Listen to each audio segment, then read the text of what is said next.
name is Anil Ballmick. I'm currently a fifth semester medical student located in Grand Cayman at St. Matthew's University. Shooting a little video here for you guys today on some helpful tips and currently certain things about COVID that's been impacting our education and the pros and cons behind it all. First of all, I just want to say that I hope everyone's doing well, everyone's being safe, practicing social distancing, wearing your mask. Currently right now back in Florida, and the spikes are real for sure. I think we're the most cases in the world right now with the COVID in the United States. So we just have a few questions I want to share with you guys today. Have COVID-19 impacted or interrupted your education? Absolutely, it has. COVID happened with our school. I was on the island in the middle of March and our school got shut down, and then we went to online based learning.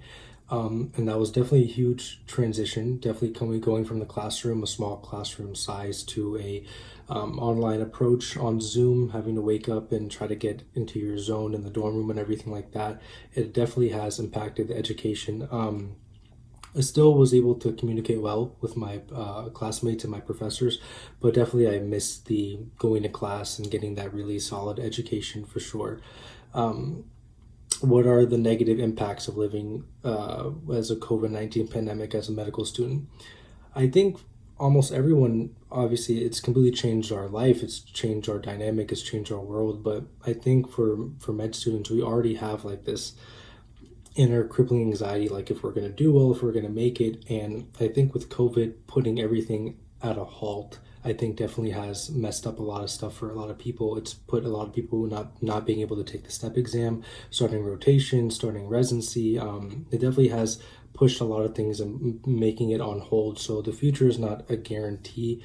I definitely feel like it can definitely impact a medical student's mental health for sure in that area, but the only best way to go about it is by staying positive, communicating well with your professors and your classmates. You guys are all in this together, and just try to stay on top of your studies. That's the best way to go about it.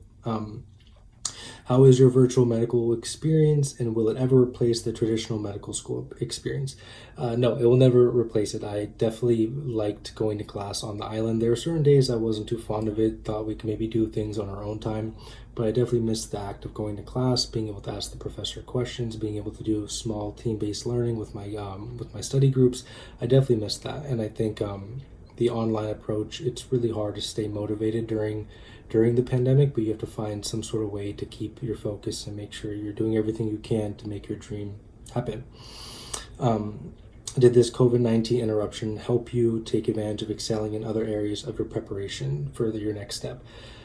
I think knowing that the future is uncertain and that there is a lot of things that are out of our control, I think that really helped push and motivate me to try to get to the best ability that I can to make sure that I'm not left behind. I wanted to make sure that I'm still scoring well on my exams, still doing well, still understanding the concepts, and getting ready for the NBME comprehensive exam, and hopefully getting ready for the step 1 exam a short time after that.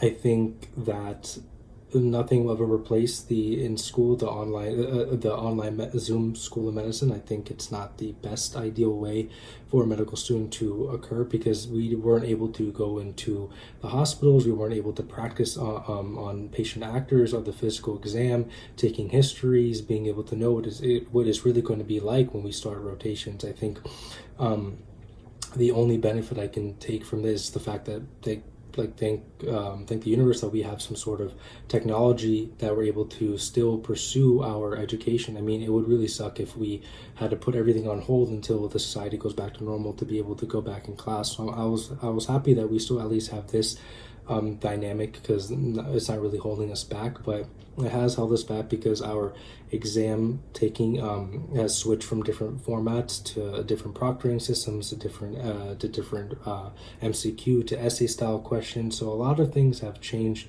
for sure, but at least nothing isn't necessarily put on hold for us. There's still a solution for us to keep moving on.